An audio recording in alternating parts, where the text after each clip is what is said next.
you've halted virtually all refugee admissions for people fleeing famine and war from countries like Sudan and the Democratic Republic of Congo.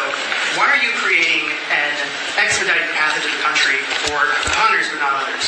Because they're being killed, and we don't want to see people be killed. Now, South Africa leadership is coming to see me, I understand, sometime next week. And, we're supposed to have I guess a G20 meeting there or something. But we're having a G20 meeting. I don't know how we can go unless that situation's taken care of. But it's a genocide that's taking place that you people don't want to write about.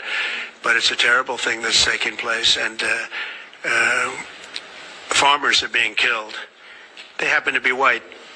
But whether they're white or black makes no difference to me. But white farmers are being brutally killed, and their land is being confiscated in South Africa. And the newspapers and the media, television media, doesn't even talk about it. If it were the other way around, they'd talk about it.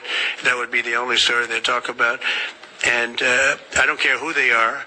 I don't care about their race, their color. I don't care about their height, their weight. I don't care about anything. I just know that what's happening is terrible. This is for the Americans. If you're not an American, feel free to watch, but please try and get it to the Americans. My name is Bianca van Wyk, born in South Africa, live in South Africa. Today you will be welcoming the so-called white Afrikaans refugees.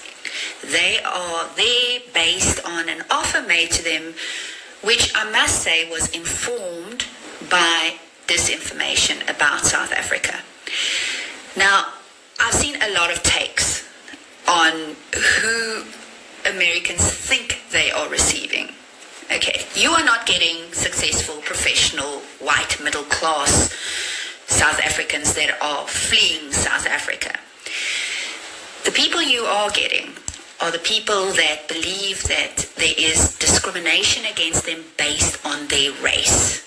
Keep in mind, we live in the most unequal country in the world.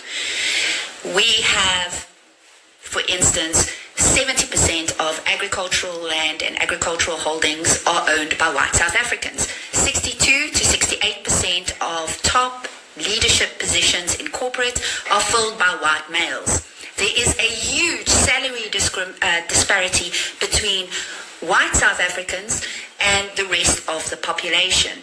And there are a number of other indicators which shows you that the story of discrimination based on race is false. Another thing that I wanted to say is that you will get certain so-called refugees that have experienced crime. However, in South Africa, no one is exempt. These people that you are welcoming assume because they're white they should not experience crime. The people most affected by crime in South Africa happen to be black people that live in poverty. So as you open your doors and welcome people, and you're going to get a lot of information and disinformation from these people, please do keep that in mind. Oh, I also would like to say all the best and good luck to the Americans.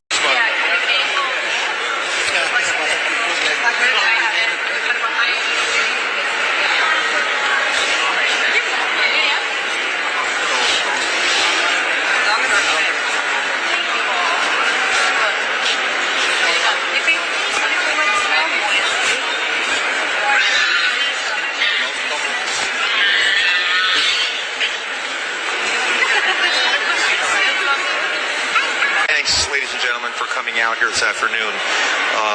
The Deputy Secretary of Homeland Security and I just met with this first flight of South African refugees to arrive in our country pursuant to the President's executive order about certain egregious actions in South Africa. The President made it clear that Afrikaners in South Africa who are the victims of unjust racial discrimination would be welcome to come to the United States.